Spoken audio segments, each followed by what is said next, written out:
आप देख रहे हैं केडी न्यूज। नमस्कार दर्शकों, मैं कपिल देव शुक्ल और आप देख रहे हैं KD news Sultanpur channel.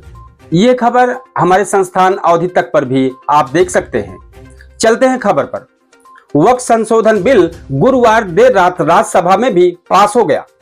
Bill के समर्थन में 128 सांसदों ने वोट दिया और विरोध में 95 वोट दिया। इसके पहले बुधवार देर रात को वक्फ संशोधन बिल लोकसभा में भी पास हुआ था। लोकसभा में बिल के पक्ष में 288 वोट पड़े थे और विरोध में 232 वोट मिले थे।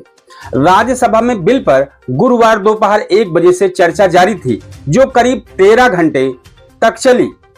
राज्यसभा में नेता विपक्ष मल्लिकार्जुन खड़गे ने कहा था कि मेरी किस्मत अच्छी है कि मुझे सुनने के लिए गृह मंत्री भी है, लेकिन गुफ्तगू कर रहे हैं। वक्फ बिल के बारे में सारे देश में ऐसा माहौल बना है कि अल्पसंख्यकों को तंग करने के लिए यह बिल लाया जा रहा है। उन्होंने आगे कहा कि ऐसा कोई बहुत से बदलाव अगर 1995 के एक्ट से होते तो हम मान लेते। जो वहां है वो इसमें डाल दिया, जो नहीं डालना चाहिए वो भी डाल दिया। बीजू जनता दल ने वक्फ बिल पर कहा कि पार्टी ने अपने सांसदों को कोई भी व्हिप जारी नहीं किया है। सांसद अपनी अंतरात्मा की सुने और वक्फ बिल पर फैसला ले। केंद्रीय स्वास्थ्य मंत्री जेपी नड्डा ने वक्फ बिल पर विपक्ष के रुख को लेकर निशाना साधा।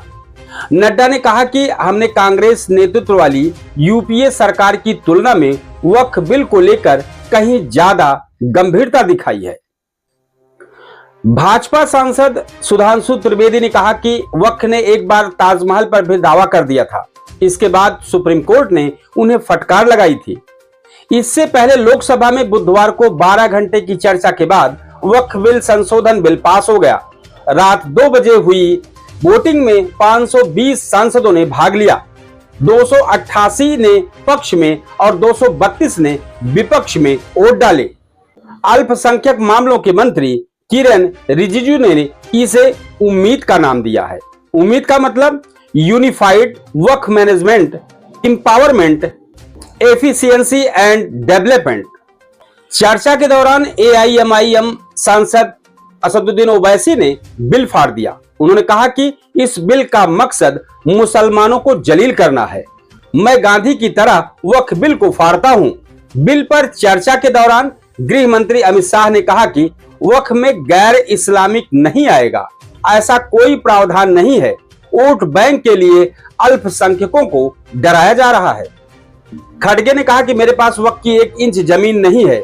इससे पहले राज्यसभा में सुबह भाजपा सांसद अनुराग ठाकुर के कांग्रेस अध्यक्ष मल्लिकार्जुन खड़गे पर बुधवार को दिए बयान पर विपक्ष के सांसदों ने हंगामा किया। दरअसल ठाकुर ने कहा था कि कर्नाटक में वक्फ की जमीन का भ्रष्टाचार हुआ है, इसमें कांग्रेस अध्यक्ष खड़गे भी शामिल हैं।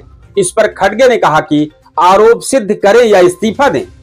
खड़गे ने कहा कि अनुराग ठाकुर उनके या उनके परिवार के किसी भी सदस्य के वक्फ बोर्ड की 1 भी इंच जमीन पर कब्जे को साबित कर देते तो मैं राज्यसभा में नेता प्रतिपक्ष पद से इस्तीफा दे दूंगा।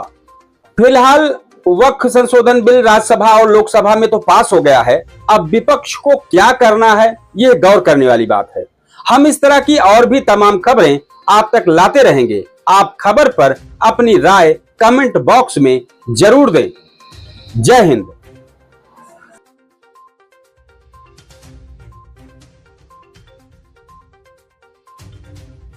आप देख रहे हैं केडी न्यूज।